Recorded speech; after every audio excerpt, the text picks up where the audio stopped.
My name is Elise Carter, and 3 days before my wedding, my father called to tell me he would not walk me down the aisle, not because he was sick, not because he couldn't travel, not because of some emergency. Because my older sister didn't want him to. That was it. 31 years of trying to matter equally in my own family ended in a 6-minute phone call on a rainy Tuesday evening while I stood in my flower studio arranging roses for my wedding. I still remember the smell of eucalyptus on my hands. The radio was humming softly somewhere behind me. Rain tapped against the greenhouse windows. String lights glowed above the work tables while buckets of white dahlias lined the floor. Then my phone lit up. "Dad," I answered with my wrist because my gloves were wet. "Elise, I need to tell you something." God, I knew immediately. Parents who disappoint you often develop a tone beforehand. Prepared, careful, emotionally distant. Like they're reading from instructions. My stomach tightened slowly. "What's wrong?" Long silence. Then, "I'm not walking you down the aisle." The pruning shears slipped from my fingers onto the concrete floor, not loudly, just enough to echo. I stared at the unfinished centerpiece sitting in front of me. White roses, lavender, olive branches, 16 arrangements total. I had grown half the flowers myself, because honestly, that's what I've always done. Built beautiful things quietly while other people decided whether they mattered. What? Ava thinks it would upset her. Of course, Ava, my sister, 3 years older, the center of gravity in our family since birth. Every room bent toward her eventually, even mine. I leaned against the workbench slowly. She's not the one getting married. I know. Then why exactly are her feelings deciding my wedding day? Dad exhaled heavily. You know what she's going through right now? Interesting, because apparently my wedding had somehow become emotional therapy for my sister's collapsing marriage. She says seeing me walk you down the aisle would be painful. Painful, God. That word sat inside my chest like glass. Because in my family, Ava's pain always became an emergency. Mine became inconvenience. I looked through the greenhouse windows toward the small garden behind my studio. Hydrangeas swaying in the rain, rosemary lining the path, the little maple tree I planted when I bought the property, everything built with my own hands. "Did she threaten you with the kids again?" I asked quietly. Silence, and honestly. That silence answered everything. Dad lowered his voice immediately. "She said she wouldn't bring Emma and Noah for Christmas if I walked you." There it was, the lever. My sister had been using her children to control the family for years, and my parents folded every single time. Holiday dinners, family photos, birthdays, vacations, now my wedding, and my father still chose the easiest path instead of the right one. "I'm sorry, Elise." God, I almost laughed, not because it was funny. Because apologies sound ridiculous after decades of repetition. I asked one final question. "So the decision's already made?" Long pause. "Yes." "Interesting," he said it softly, like feeling guilty should count for something. "Okay," I answered. Then I hung up. No screaming, no crying, no begging. That's the thing about disappointment. When it happens long enough, eventually it stops feeling shocking. It just feels familiar. 10 minutes later, my mother called. Of course she did. Linda Carter never left emotional messes unfinished. "Your father told you?" "Yes." "Elise, please don't turn this into drama." There it was, immediately minimizing my mother's greatest talent. "He promised me a year ago." "Well, things change. Not usually 3 days before someone's wedding." She sighed softly, like I was exhausting her personally. "Lots of brides walk alone now. It's empowering." God. She said empowering the same way wealthy people say simple when describing things they'd never tolerate themselves. "Mom, Ava's hurting. And I'm not."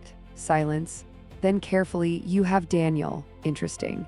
Because in my family, being loved by someone else always disqualified me from needing love from them.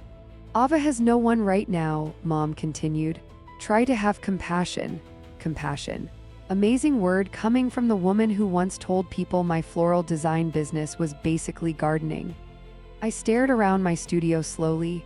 The drafting table covered in wedding sketches. The shelves lined with clay pots. The old cedar workbench Daniel built for me last spring. Everything they dismissed, everything I built anyway. "I have flowers to finish," I said quietly. "Elise," but I hung up first. That mattered more than it should have. Outside, the rain slowed into mist. I walked onto the porch and sat on the top step staring at the greenhouse beside the studio. And suddenly, I thought about the first greenhouse I ever built. I was 14 years old when I dragged scrap wood across our backyard and decided to build something that belonged to me.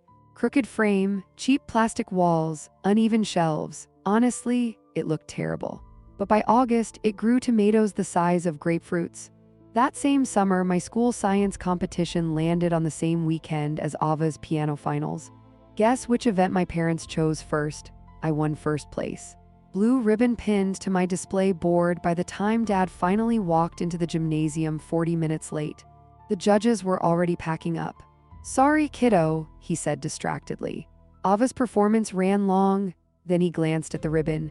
"Nice job." God, that sentence still hurts sometimes, not because it was cruel, because it was casual, like complimenting a stranger's child. That greenhouse stood in our backyard for 8 years. I repaired the hinges twice, replaced the plastic after storms, watered everything before school every morning.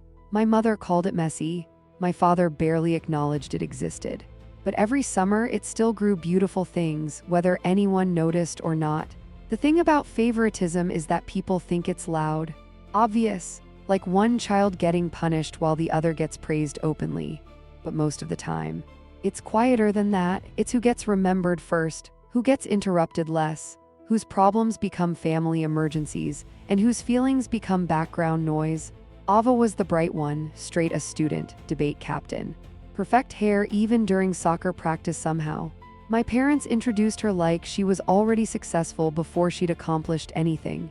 "This is Ava," Dad would say proudly at neighborhood parties. "She's going to law school someday." He said it with certainty, like her future deserved witnesses. Me, I was usually standing nearby holding dirt-covered gardening gloves while adults forgot to ask what I liked. Honestly, I don't even think my parents noticed they were doing it at first. That's what makes emotional neglect so dangerous. People can hurt you for years while still believing they're good parents. By 16, Ava had her own car, silver Honda, huge red bow on Christmas morning. Dad filmed the whole thing. 3 months later, my birthday arrived. Mom gave me gardening tools, not expensive ones either. Discount store pruning shears and seed trays wrapped in tissue paper. "Since you like plants so much," she said. God, that sentence sat strangely with me for years, because Ava's interests were treated like investments. Mine were treated like hobbies people hoped I'd outgrow. When Ava got accepted into Northeastern for pre-law, my parents hosted a dinner party, 30 guests, champagne, custom cake with her university colors. Dad gave a speech. Mom cried. Ava stood in the middle of the dining room, glowing under all that attention like sunlight had chosen her personally. 2 years later, I got accepted into the State University's environmental design program. My parents combined my celebration dinner with Ava's internship announcement. 3 speeches that night, all about her. Nobody mentioned my scholarship, not once. I remember sitting there eating pasta while everyone discussed Ava's future law career. And honestly, that was the night something shifted inside me permanently, not dramatically, quietly, like a door closing somewhere deep in my chest. I stopped expecting equal treatment after that. And weirdly, life became easier once I accepted it. I paid my own tuition, worked landscaping jobs during summers, built flower installations for local restaurants on weekends. Spent nights studying plant architecture while Ava attended networking events in Boston wearing tailored blazers my parents bought her. Mom called my degree creative. Interesting word. People use creative when they don't think your work sounds important enough. After college, I rented a tiny storefront outside Willow Creek and turned it into a floral studio. Peeling paint, cracked windows, bad plumbing, honestly. I loved it immediately, because for the first time in my life, something belonged entirely to me. I painted the walls myself, built the shelving from reclaimed wood, hung dried lavender from ceiling hooks, and slowly the business grew. Wedding arrangements first, then garden design consultations, then larger projects. Within 4 years, I had a full staff of 3 and contracts with 2 luxury venues outside Hartford. My mother still called it the flower shop. Ava, meanwhile, married Ethan Mercer, corporate attorney, expensive suits, country club family. Their wedding looked like a magazine spread. My parents practically floated through the ceremony with pride. Then came the grandchildren. Emma first, Then Noah 2 years later, and suddenly Ava gained permanent leverage. Dad drove to their house constantly, built dollhouses, babysat every weekend. Mom canceled plans with other people the second Ava called. Honestly, my sister noticed the power immediately. The first time she used it against me was Thanksgiving seating. Ava wanted the head of the table for family photos. Dad rearranged everyone.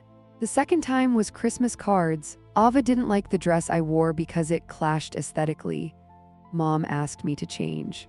The third time, I heard it myself. Speakerphone accidentally left on while I stood in my parents' kitchen. If Elise gets the lake house weekend, Ava said calmly, the kids and I won't come. Silence. Then my father sighed. Okay, honey, okay, that was it. No pushback, no fairness, no discussion, just surrender. Because keeping Ava happy had become the central operating system of our family. A few months later, I met Daniel Harper, and honestly, my entire life changed quietly after that. We met at a county restoration project outside Brookfield. I was overseeing native plant installation along the wetlands. Daniel was the structural engineer supervising the pedestrian bridge nearby. He showed up every morning at exactly 6:30 with black coffee and work boots covered in mud. The first thing he ever said to me was, "You're planting those too close together." I looked up immediately. "Oh, really?" He crouched beside the layout plan confidently. 3 years from now, the root systems will choke each other. Interesting. Most men usually started conversations by flirting. Daniel started by criticizing my spacing measurements. Honestly, I liked him immediately. Our first date was tacos from a food truck beside the river after work. No fancy restaurant, no performance, just dirt on our boots and easy conversation beneath string lights. 2 weeks later, he introduced me to his father, Walter Harper, retired carpenter, 64 years old. Hands rough as tree bark. He lived alone in the same cedar house he built 30 years earlier with Daniel's mother before cancer took her. There was always sawdust somewhere around Walter, on his sleeves, on the kitchen floor, floating through sunlight near the workshop windows. The man built things constantly: tables, cabinets, birdhouses. Anything broken near him mysteriously stopped staying broken. Walter called me kid within the first month. And somehow it sounded warmer than sweetheart ever sounded from my own father. One Saturday, he showed up at my studio carrying a handmade cedar planter box, built specifically to fit beneath the greenhouse windows. For the herbs, he explained casually. I ran my fingers across the wood grain slowly. My initials were carved underneath, small enough most people would miss them. E.C. God. Nobody in my family had ever made something specifically for me before, not with their hands, not with that kind of care. You didn't have to do this. Walter shrugged. Wanted to? Simple, no emotional performance attached, and honestly, that nearly broke my heart right there inside the greenhouse. Daniel proposed on a cold October evening beneath string lights in the botanical garden I helped design for the city museum. The maple trees had turned deep red. The fountain lights reflected across the water. Somewhere nearby, a violinist played softly for another event happening across the park. Honestly, the whole thing looked unreal. Daniel got down on one knee beside the stone bench I helped install 2 summers earlier, and before he even finished speaking, I said yes. Immediately, no hesitation. Because when someone spends years proving they'll show up consistently, commitment stops feeling frightening. That night, we celebrated at Walter's house, eating takeout Chinese food from cartons while Walter pretended not to cry into his beer. You sure you want this one? He asked Daniel dramatically. She's mean to engineers. I heard that, I said. Good, means your hearing still works. God, I loved that man. I called my parents the next morning. Dad answered on the 4th ring. We're engaged. Silence first. Then, oh wow, congratulations. Not, I'm happy for you, tell me everything. How did he ask? Just congratulations, like I'd announced a promotion at work instead of the biggest moment of my life. Mom took the phone immediately afterward. Is he from a good family? Interesting first question. Not whether I loved him, not whether I was happy. Family status, always status. His dad's a carpenter, I answered. Silence, tiny silence. But I heard it, the pause people make when they're trying not to sound judgmental. Oh, Mom said carefully. God, that one word told me everything. Still, I invited them into the wedding planning anyway. because some small part of me still hoped. I designed the invitations myself, hand-painted floral borders, pressed lavender inside each envelope, dark green lettering. Walter built the welcome sign from reclaimed oak. Daniel handled the lighting layout for the barn venue personally because he said, "If we're spending this much money, the ambience better look magical." And honestly, it did. For almost a year, everything felt peaceful. Until Ava's marriage started collapsing quietly behind the scenes. At first, it showed up in tiny ways. Ethan stopped attending family dinners. Ava started drinking more wine than usual.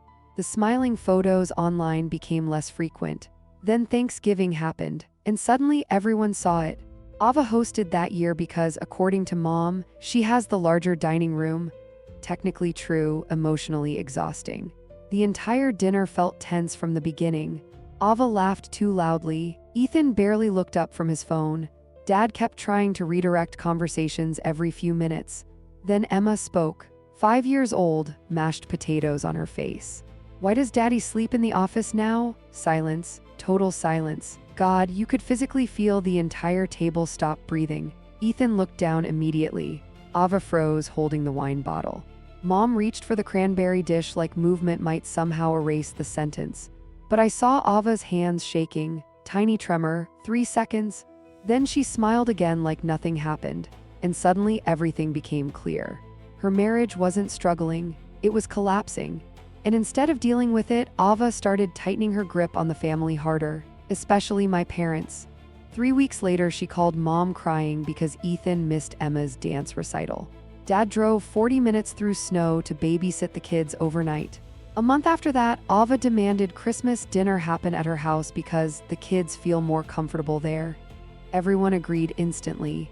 Then came the wedding issue. At first it was subtle, Ava complaining about wedding planning constantly. "Must be nice having time for flowers. I can't imagine caring about centerpieces during a divorce. You're lucky Daniel actually wants marriage." Little comments. Sharp enough to cut, soft enough to deny afterward. Mom excused all of it. "She's hurting." Interesting how pain only excused cruelty when it belonged to Ava. Then one afternoon, Janine called me, my maid of honor. Professional hairstylist, human lie detector. She had run into Ava at a salon appointment in Westport. "Elise," Janine said carefully, "your sister's talking about the wedding again." I closed my eyes immediately. "What now?" "She told the stylist you've been making everything about yourself lately." God. I actually laughed out loud. Me, the daughter who practically disappeared quietly at family events for 30 years. "She also said your business isn't even a real company."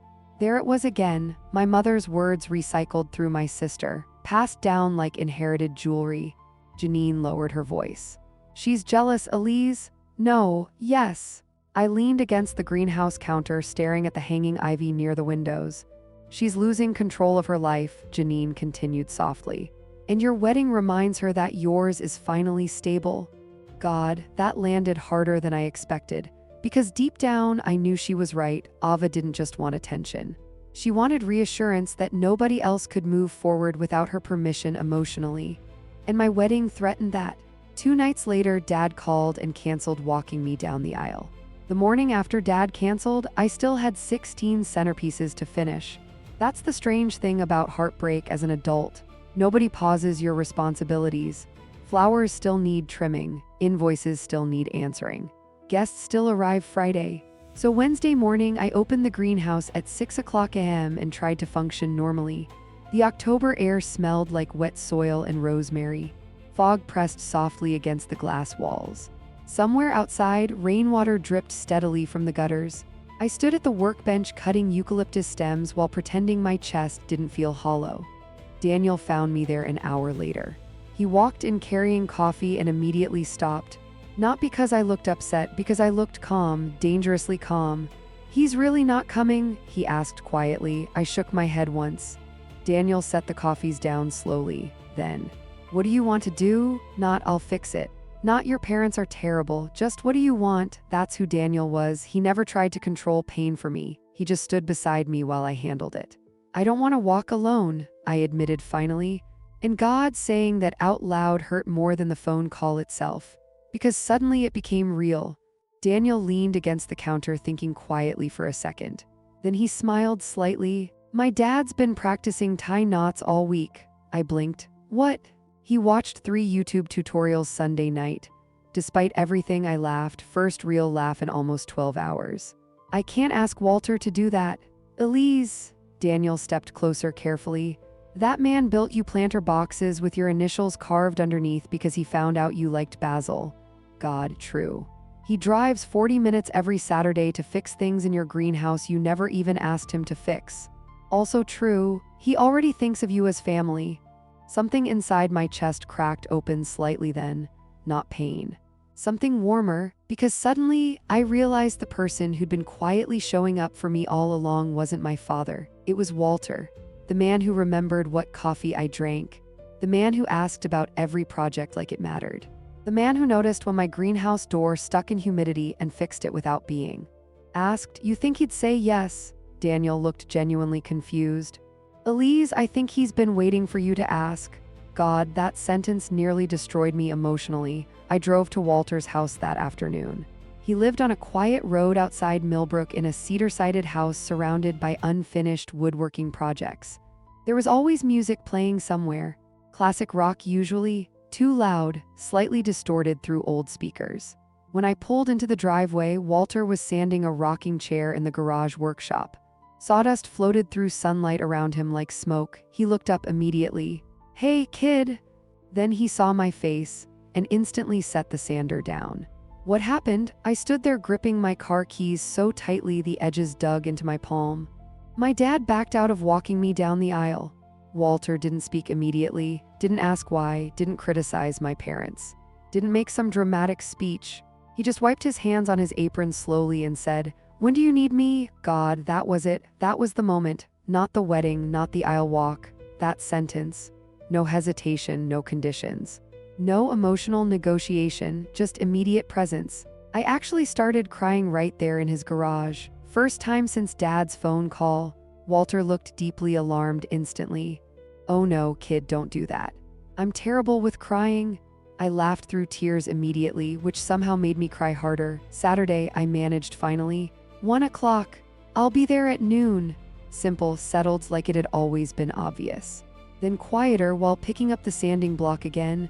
I was hoping you'd ask. God, I cried the entire drive home afterward, not because my father abandoned me, because someone else didn't. The next 48 hours moved fast. Janine reorganized seating charts like a military strategist. Daniel handled vendor calls.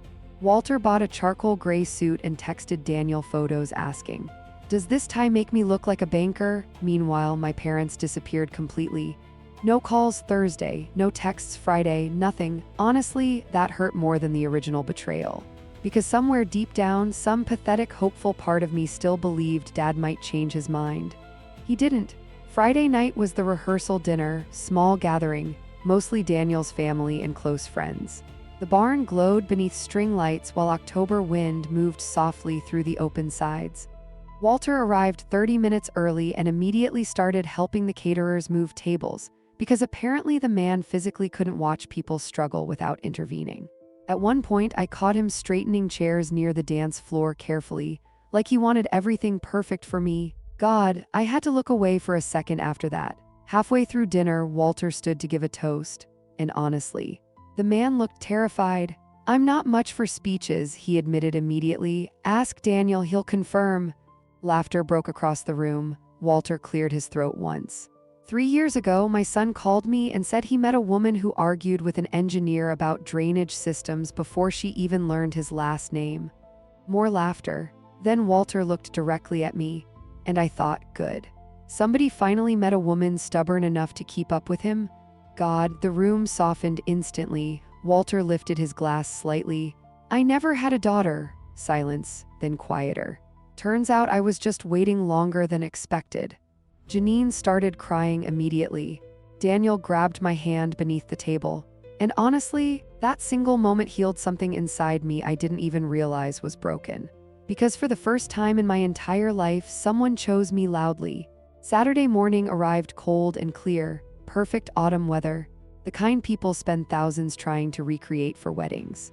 I woke up at 5:12 a.m. before my alarm and sat on the porch wrapped in a blanket staring at the garden behind the house. Hydrangeas fading for the season, lavender still holding stubbornly against the cold. The maple tree near the fence glowing orange beneath the sunrise. Everything quiet. Honestly, it felt peaceful, not because my family situation magically healed overnight, because something inside me finally stopped waiting for them to become different people. My phone had 2 unread messages. Daniel, see you at the altar, try not to cry before I do. And Walter, tie is straight, checked 4 times, God. I smiled immediately. By 9:00 a.m., the bridal suite at the barn was chaos. Hairspray, makeup brushes, coffee cups everywhere. Janine moved through the room like a woman diffusing explosives professionally. Sit down, stop touching your hair. No, emotional breakdowns happen after eyeliner. Honestly, I would have married her platonically just for organizational skills alone. Around 10:30, there was a knock at the door. Janine opened it, and Walter stepped inside wearing the charcoal suit. God, he looked so uncomfortable, not unhappy, just deeply suspicious of formal clothing. His tie sat slightly crooked despite apparently checking it 4 times. And the second he saw me in the dress, he froze, completely froze. Walter wasn't an emotional man, not outwardly. He showed love through actions, fixed hinges, warm dinners, driving 40 minutes to help without being asked. But standing there in the doorway, his eyes filled instantly. Oh, kid, Janine spun toward him dramatically. No, nobody's crying before photos. Walter pointed vaguely toward his face. Sawdust. You build cabinets, Walter. Not lies. The room burst into laughter, and just like that, the tension disappeared. Walter reached into his jacket pocket carefully and handed me a small wooden box. Walnut, handmade, smooth, polished edges, inside sat a boutonniere. Not flowers from a florist. Tiny dried oak leaves, rosemary sprigs, baby's breath wrapped carefully with dark green twine. Made it this morning, he said quietly. Figured store-bought didn't feel right. God. My throat closed immediately. I pinned it to his lapel with shaking hands. The oak leaves came from the tree beside his workshop. Same tree he built my planter box beneath last summer. Same tree Daniel climbed as a kid. And suddenly it hit me. This man had been building places for me inside his life long before today. You look beautiful, Walter said softly. Then after a pause, no, strong, you look strong. God. Nobody had ever said that to me on a wedding day before, and somehow it meant more than beautiful ever could. At noon, I peeked through the curtain near the barn entrance. Guests filled nearly every seat. Daniel sighed, laughing loudly near the front rows. My gardening workshop women gathered together near the center. Old clients, friends, people who chose to be there. Then I saw the back row, my parents and Ava. Dad sat stiffly in a dark suit staring at the floor. Mom held her purse in both hands like armor. Ava scanned the room nervously beside them. They came. My stomach dropped unexpectedly, not because I wanted drama.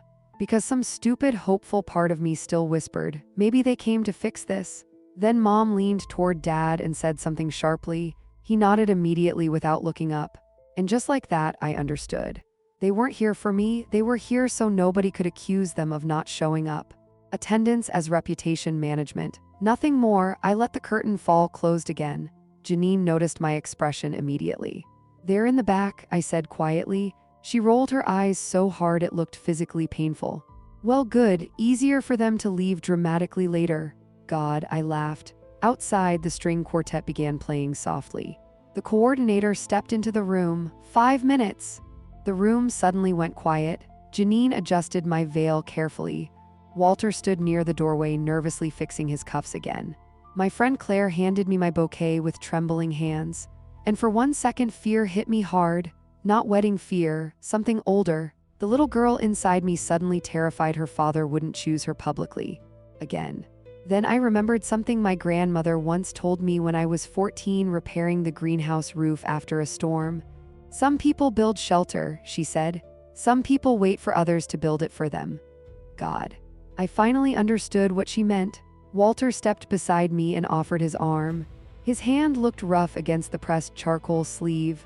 Tiny scars across his knuckles from decades of carpentry work. Steady hands. Reliable hands. You good, kid? He asked quietly. I took a breath. looked toward the barn doors, toward the future waiting outside them. And for the first time all week, I genuinely meant the answer. "Yeah," I whispered. "I'm good," Walter nodded once, then softly, "All right then, let's go show them what showing up actually looks like." The barn doors opened slowly. Sunlight spilled across the wooden floor. The string quartet softened into the opening notes of the processional. Rows of guests turned all at once. And suddenly, everything became very still. Walter tightened his arm beneath mine slightly, not controlling, grounding. The kind of steady pressure that says, "I'm here, you're not doing this alone." God, I didn't realize how badly I needed that until that moment. We started walking, slowly down the aisle beneath hanging lights and late autumn flowers. People smiled through tears on both sides. Janine was already crying openly near the front row despite promising not to. Daniel stood beneath the oak arch staring at me like he couldn't believe I was real. And honestly, that man looked more emotional than I did. Halfway down the aisle, I glanced toward the back row. Big mistake. Dad was watching Walter, not me, Walter, like he finally understood in real time that another man stepped into a place he abandoned willingly. Mom looked devastated. Ava stared at the floor. And for one dangerous second, anger flashed through me. Not loud anger. The quiet kind that builds after years of being treated like an optional family member. Because suddenly I realized something horrifying. My father didn't lose the right to walk me down the aisle in one phone call. He lost it slowly across decades. The missed science fair, the forgotten celebrations, the constant rearranging around Ava's emotions. The wedding call was just the first time he said it out loud clearly. Walter leaned closer slightly while we walked. "Breathe, kid." God, even then he noticed. I laughed softly through tears and nodded once. By the time we reached the altar, Daniel looked seconds away from crying completely. Walter placed my hand into Daniel's carefully. Then before stepping away, he squeezed my shoulder once. Simple gesture, but somehow it said everything my own father never managed to say. "I'm proud of you, I've got you, you matter." The ceremony itself felt strangely peaceful after that. Like once the worst thing happened, everything else became easier. The vows, the music, the soft wind moving through the barn doors. At one point, Daniel looked at me mid-ceremony and whispered, "You okay?" And honestly, I was. Because somewhere between heartbreak and healing, I stopped measuring love by who shared my last name. Then came the reception. Dinner tables glowing beneath candles, music echoing softly through the barn, people laughing loudly near the dance floor. For the first hour, my parents stayed hidden near the back corner. Minimal interaction, minimal eye contact. Ava drank champagne too quickly. Dad barely spoke. Mom kept watching me from across the room like she wanted a private conversation but didn't know how to start one. Honestly, for once, I let them sit with the discomfort. Then the speeches started. Janine went first, chaotic. Emotional, threatened bodily harm against anyone who hurt me, pretty standard. Daniel's best friend embarrassed him with college stories involving traffic cones and stolen golf carts, also expected. Then Walter stood. And the entire room quieted immediately. He looked nervous again, one hand resting against the podium like it offended him personally. "I had a whole speech planned," he admitted. But then Daniel told me normal people don't want 30-minute lectures about woodworking. Laughter rolled through the room. Walter glanced toward me. "So I'll keep it simple." He paused once. "Elise spent most of her life building beautiful things nobody appreciated enough." God. The room went silent instantly, because somehow everyone heard the truth inside that sentence. Walter continued carefully. "She builds gardens, businesses, places people feel safe in," then quieter, "and she does it even after people make her feel invisible." I looked down immediately because my eyes burned suddenly. Walter rested both hands on the podium. "I think some families get too comfortable assuming the quiet people will always survive on their own." Complete silence now. Even the kitchen staff stopped moving nearby. Then Walter smiled softly. "But eventually somebody comes along and notices who's been carrying everything quietly all along." God, Dad looked physically sick across the room. Walter lifted his glass. "To Elise." His voice roughened slightly. "The easiest daughter in the world to love." And honestly, that destroyed me emotionally, because nobody had ever called loving me easy before. The room erupted into applause. Daniel kissed my forehead. Janine openly sobbed into a napkin. Even some guests I barely knew wiped tears from their eyes. And in the back corner, my father looked like a man finally realizing exactly what he lost. The reception ended just after midnight. The string lights still glowed softly across the barn beams while staff cleared empty champagne glasses from the tables. Outside, cold autumn wind moved through the gardens surrounding the venue. For the first time all day, everything felt quiet. Daniel had gone to help load gifts into the car. Janine was hunting down leftover cake containers like a woman on a military mission. And I stood alone near the greenhouse beside the barn, staring out at the dark fields beyond the property. Then I heard footsteps behind me. Dad, of course. I didn't turn immediately. For a few seconds, neither of us spoke. Then softly, "You looked beautiful today." God, interesting sentence coming from a man who almost didn't come at all. "Thank you." Silence again, the kind filled with years instead of seconds. Dad shoved his hands into his coat pockets awkwardly. "I didn't realize Walter was walking you." I almost laughed, not because it was funny, because apparently he still thought the shocking part of today was the replacement, not the abandonment. "You forced me to ask someone else." "I know," his voice cracked slightly. And honestly, that surprised me more than anything else all week. My father wasn't emotional, not openly. He was practical, reserved. The kind of man who believed providing financially counted as expressing love, except somehow that love always reached Ava more easily. "I should have been there," he whispered. God, 31 years. That was the first time he ever admitted it directly, not just about the wedding, about everything. I finally turned toward him then. The barn lights behind us cast long shadows across the gravel path. Dad suddenly looked older than I remembered, smaller somehow. "I kept waiting for you to choose me," I said quietly. He closed his eyes immediately, and suddenly I realized he knew exactly what I meant. The science fairs, the birthdays, the rearranged holidays, the constant surrender to Ava's demands, all of it. "I thought you didn't need me as much," he admitted softly. God, there it was. The sentence quiet daughters hear their entire lives without anyone saying it aloud. "You always seemed fine. You handled things. You never caused problems."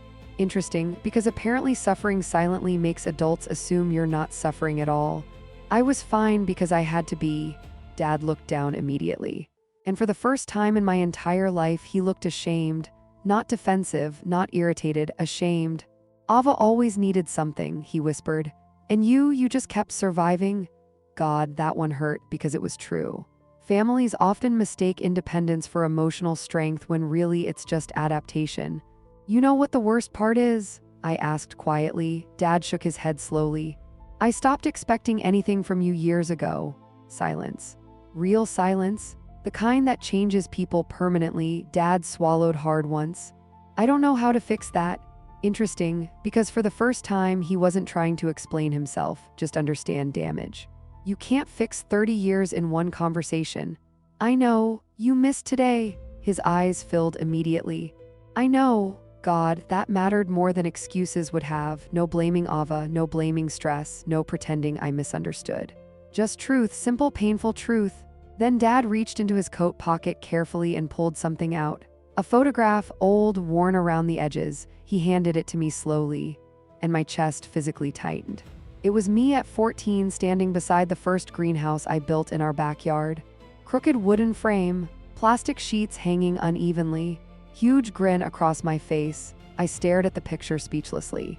"You kept this?" Dad nodded once. "In my desk drawer." God, I suddenly couldn't breathe correctly. "Why?" His voice broke completely then. "Because I was proud of you." Tears burned behind my eyes instantly, because honestly, that almost made it worse. "You never said that." "I know." He looked shattered now. "I thought you already knew." God, that sentence. That devastating, stupid sentence. Parents destroy relationships constantly by assuming love understood is the same as love expressed. It isn't, not even close. I stared down at the photograph again. The greenhouse behind 14-year-old me looked messy, unfinished, fragile, but alive, just like I was back then. "I needed to hear it," I whispered. Dad nodded immediately. "I know now." We stood there in silence while cold wind moved through the trees around the barn, not healed, not magically repaired, but honest, finally honest. A few minutes later, the greenhouse door behind us opened softly. Walter stepped outside carrying 2 travel mugs of coffee. He stopped immediately seeing us together. "Oh," he said awkwardly. "I can disappear if needed." Dad looked at him for a long second, then quietly, "Thank you for showing up for her." God, Walter shifted uncomfortably instantly, like praise physically embarrassed him. Wasn't exactly difficult. Simple, honest. Dad looked toward me again, and somehow that hurt him more, because loving me should never have been difficult. Not once. Daniel stepped outside a minute later searching for me. The second he saw me holding the old greenhouse photo, he understood something important had happened. Not fixed, just acknowledged. And honestly, sometimes acknowledgement is where healing finally starts. Before we left that night, Walter wrapped an arm around my shoulders while we walked toward the car. And suddenly I realized something that changed everything. Family isn't always the people who share your blood. Sometimes, family is the people who notice when you've been carrying everything alone. The people who show up without needing to be asked twice. The people who make space for you before you've earned it. The people who say, "When do you need me?" And honestly, those are the people worth walking beside you through life. Before you go, subscribe and comment. Do you think quiet children are often the ones families neglect the most? And remember, the people who seem strongest are often the ones who learned they had no choice but to survive alone.